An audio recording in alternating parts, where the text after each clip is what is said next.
Ce cours est dédié à la réussite Bezrat Hashem de tout le clan Israël. Chers amis, beaucoup de gens sont en train de s'interroger. Est-ce qu'il n'y a pas par hasard la guerre de Milchemet, Gog ou Magog qui est en train de s'annoncer? Et il y a des gens qui disent oui, évidemment. La Russie, nous savons très bien que la Russie, d'après beaucoup de commentateurs, c'est elle qui est représentée par Gog. Quand on va parler de la guerre de Gog ou Magog, il va s'agir de la Russie. Beaucoup de commentateurs disent comme ça. Le Rav Moutsafi, au nom de son père, le géant Rav Salman Moutsafi, dans le livre Ateret Paz, dit aussi qu'il s'agit de la Russie. Est-ce que nous sommes dans la guerre de Gog ou Magog? Et tellement de gens m'appellent. Ils sont inquiets. Et ils me disent qu'est-ce qui va se passer? On a l'impression là que c'est comme la Deuxième Guerre mondiale. À nouveau, en Europe, on n'a jamais vu depuis la Deuxième Guerre mondiale de telles attaques, de telles guerres, de tels combats. Et qui dit Deuxième Guerre mondiale, dit Chasvé Shalom, de grandes souffrances pour le clan Israël. Dernièrement, au moment où Bennett, le Premier ministre israélien, a accusé la Russie pour ce qu'ils ont fait, Poutine s'est mis extrêmement en colère. Et il a dit à Bennett, je te conseille une chose, ne te mêle pas de ce conflit, ne te mêle pas. On voit qu'il y a une tension très grande entre la Russie et Israël. Et il y a tellement de choses qui sont en train de se passer. Sommes-nous dans la guerre de Gog ou Magog? Je vais vous dire la vérité, je n'en sais rien. Je pense que personne ne peut dire avec certitude qu'il s'agit de la guerre de Gog ou Magog. D'ailleurs, pourquoi on ne peut pas dire? Parce qu'il y a certains commentateurs qui veulent dire que la guerre de Gog ou Magog, elle aura lieu une fois que le Mashiach sera venu. Il est écrit par exemple dans le Zohar HaKadosh Shemot Zayin, Idgalé le'achar ha-Mashiach, que la guerre de Gog ou Magog elle commencera après que le Mashiach soit venu. Veitasfu etzlo amim rabim, il y a beaucoup de peuples qui se joindront à lui. Ve'yaru milchamot bekol haolam, ils feront des guerres dans le monde entier. Dans la Psikta Rabati, la Maître Bet, il est écrit Sos bimot ha-Mashiach. Quand est-ce qu'on dira qu'il y aura la joie? À l'époque du Mashiach. Assis, Bemapa'ata shel Rome. Quand on écrit ensuite du Pasouk Assis, seront joyeux, ça sera à l'époque où Rome s'effondra. Ensuite, il est écrit Be'elokai, Zo milchemet Gog ou Magog. Dans mon Dieu, c'est à l'époque de Gog ou Magog. Donc on voit que la guerre de Gog ou Magog, elle aura lieu après la venue du Mashiach. Dans Pirkei des Rabbi Eliezer, Perek Kafret, il est écrit Edom ve'Yavan, Madai ou Paras, ou Bnei Ishmael. Donc tout Edom, et Yavan, et Paras, et les Arabes, Kulam ke'achat baim leilachem im Ben David. Tous viennent se battre avec Ben David, c'est-à-dire avec le Mashiach. Le Mashiach sera déjà là d'après eux. Le Rambam, de façon explicite, dans le Perek Yud Bet Alachabed Alachot Melachim écrit, je vous lis dans les mots, il est écrit Shebitrilat yemot ha-Mashiach tiyeh milchemet Gog ou Magog. Veshekodem milchemet Gog ou Magog yamod navi le'asher Israël ou le'achin libam. Shenemar ine anochi sholech lachem et Elia Hanavi. Que d'abord il y aura Elia Hanavi qui viendra.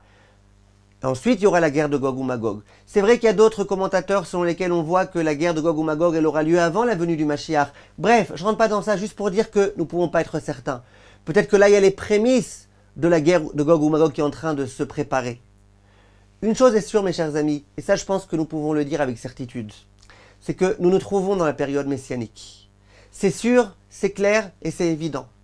Lorsqu'il est écrit dans la Gemara, dans Sanhedrin Daf Tzadikret, qu'à l'époque du Mashiach, toute la royauté, elle se transformera en hérésie. Qu'est-ce que nous sommes en train de vivre ici? Quand en Israël, des gens qui sont juifs, ils mènent un combat terrible pour, par exemple, interdire l'utilisation du téléphone cachère. Mais en quoi ça vous dérange? Il y a des juifs qui veulent ne pas avoir Internet, ne pas avoir de WhatsApp, ne pas être dérangés sans arrêt. En quoi ça vous dérange? Non, la guerre contre tout ce qui est spirituel, la guerre contre tout ce qui est religieux. Le Zohar à plusieurs endroits dit qu'à l'époque du Mashiach, au moment où le Mashiach viendra, il est écrit qu'à ce moment-là, ce sera qui les dirigeants du clan Israël? Ça sera les gens de Amalek, les gens qui seront en train de haïr la Torah, qui voudront rabaisser les étudiants de la Torah, qui haïront la Torah. C'est ce qui est écrit, c'est eux qui dirigeront le clan Israël, des gens du Erev Rav, des gens de Amalek. C'est écrit explicitement. Lorsqu'il est écrit dans la Gemara de Sota qu'à l'époque du Mashiach, à Yoker Yahamir, les prix commenceront à grimper. Nous sommes en train de vivre ça. Tous les signes, mes chers amis, nous sommes en train de les vivre. Que nous nous trouvons à la période messianique, c'est sûr et certain, ça ne fait aucun doute. Le Rav Moshe Sternbourg, il s'est adressé la semaine dernière, mon Rav, et il a dit explicitement, le Mashiach est à la porte. Le Mashiach est présent, nous l'attendons. Il est sur le point d'arriver. Ça ne fait aucun doute. Maintenant, est-ce qu'il y aura forcément la guerre de Gog ou Magog? Le Rav Salman Moutsafi, l'un des très très grands kabbalistes, le père de Rav Ben Sion Moutsafi, l'un des très grands rabbanim contemporains, il affirme de façon explicite, et je vous lis dans les mots ce qu'il écrit dans le Sefer Ateret Tzion.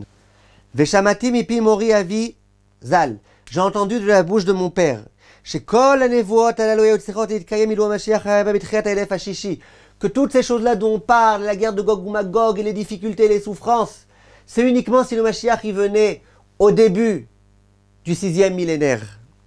Ach, Ashrina kibla alea orech hagalut, ubilvat shelo yargu rabim mi-Israël, val yedekach hageulah titzmach ben hakel ou ben achad. Il simplement Kadosh Baruch Hu était gentil avec nous. Il savait que si jamais la Géoula devait arriver au début du 6e millénaire, nous devrions avoir beaucoup de pertes, beaucoup de juifs qui allaient mourir, beaucoup de contemporains qui allaient mourir. Qu'est-ce qu'a fait la Shrina? Elle a dit, je suis prête à attendre. J'attends, à une seule condition, c'est que enfin les Bnei Israël y puissent, au moment de la venue du Mashiach, ne pas souffrir.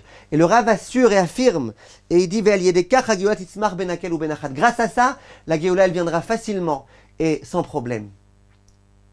L'un des autres signes de la venue du Mashiach, j'entends les gens autour de moi qui sont super inquiets et qui disent, mais attends une seconde, qui est-ce qui est venu ici aider l'Ukraine? Pour l'instant, personne. Or les gens ils disent que c'est pas beau ce que fait la Russie, et les gens ils protestent, et les gens ils promettent qu'ils vont sanctionner la Russie, mais personne n'est venu pour aider. Et tout le monde sait très bien entre nous que si par exemple les États-Unis étaient venus pour aider l'Ukraine avant que la guerre commence, la guerre visiblement n'aurait pas commencé. C'est évident. Alors les gens ils disent, mais attends, or quoi? Ça veut dire que les gens, ils parlent, c'est des bons parleurs, ils parlent beaucoup, mais ils n'aident pas.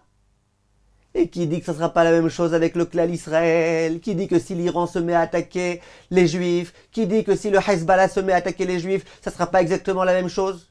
Que tout le monde refusera d'aider le peuple juif? Et que les gens ne feront que parler? Dernièrement, il y a eu une guerre en Israël. Il y a eu des milliers de missiles qui sont tombés. Quelqu'un était là pour venir nous aider. Ils étaient tous là pour nous dire arrêtez. Arrêtez le mal que vous faites. Arrêtez. Ce qui est en train de se passer en Ukraine, ça inquiète les gens. Et ils ont raison. Ils ont raison. Parce que nous voyons que les gens, c'est des grands parleurs, mais que dès qu'il s'agit de venir pour aider et de mettre des vies en danger, ils sont plus prêts. Eh bien, je vais vous dire, mes chers amis, c'est ça la preuve que le Mashiach va bientôt venir. Il est écrit, mes chers amis, dans la Gemara, qu'à l'époque du Mashiach, on n'aura plus sur qui se reposer que sur Akadosh Baruch Hu. Parce que l'armée israélienne, elle est puissante. Ok, elle est puissante, mais c'est pas l'armée la plus puissante du monde.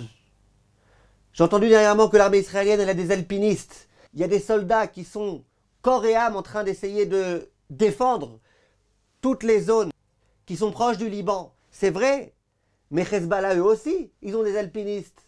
Eux aussi, ils sont très puissants. Mes chers amis, lorsque toutes les armées du monde vont venir contre nous, si jamais la guerre de Gog ou Magog a lieu, qui est-ce qui sera là pour nous aider?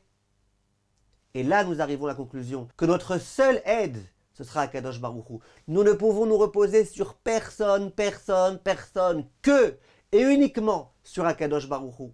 Lorsque nous arriverons à cette conclusion-là, c'est que le Mashiach pourra venir, Bezrat Hashem, mais c'est grâce à ça, entre autres, que le Mashiach viendra. Ce qui est en train de se passer, mes chers amis, ça nous indique une chose.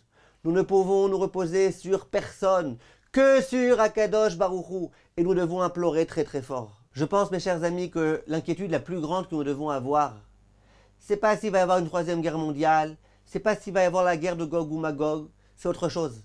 C'est est-ce que nous serons prêts le jour où le Mashiach viendra? Parce que Chachamim disent qu'au moment où le Mashiach viendra, on ne pourra plus se transformer complètement, se métamorphoser. Ce sera déjà trop tard. Les gens qui seront dans une voie d'ascension, ils pourront continuer à s'élever. Mais les gens qui seront, par exemple, dans l'autre camp, les gens qui sont des réchaïm, des mécréants, les gens qui n'ont pas encore fait de tchouva avant la venue du Mashiach, il est écrit dans tous les textes que ce sera trop tard. Ils ne pourront plus faire teshuvah, ils ne pourront plus se métamorphoser, ça sera déjà trop tard.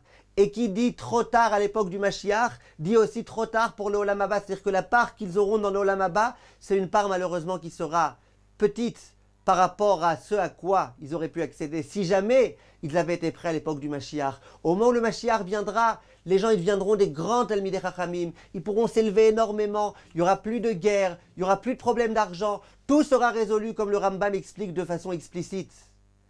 Et donc les gens, ils s'élèveront, ils s'élèveront, ils s'élèveront, ils s'élèveront. La question, c'est est-ce que nous serons de ceux qui sommes dans une voie d'ascension et qui allons avancer ou pas. Et j'aimerais vous dire, mes chers amis, je sais qu'il y a des gens qui m'écoutent, qui ne sont pas religieux du tout, qui ne font pas encore Shabbat. Je ne pense pas que ce qu'Hachem attend de nous, c'est qu'au moment du Mashiach, nous soyons complètement prêts. Ce qu'Hachem attend de nous, c'est de voir que nous voulons avancer, que nous voulons nous rapprocher, que dans notre cœur, nous souhaitons devenir meilleurs. Une teshuva, il n'y a pas de définition précise à ce à quoi ça consiste. Une teshuva, c'est une volonté de vouloir devenir meilleur et se rapprocher d'Akadosh Baruch Hu.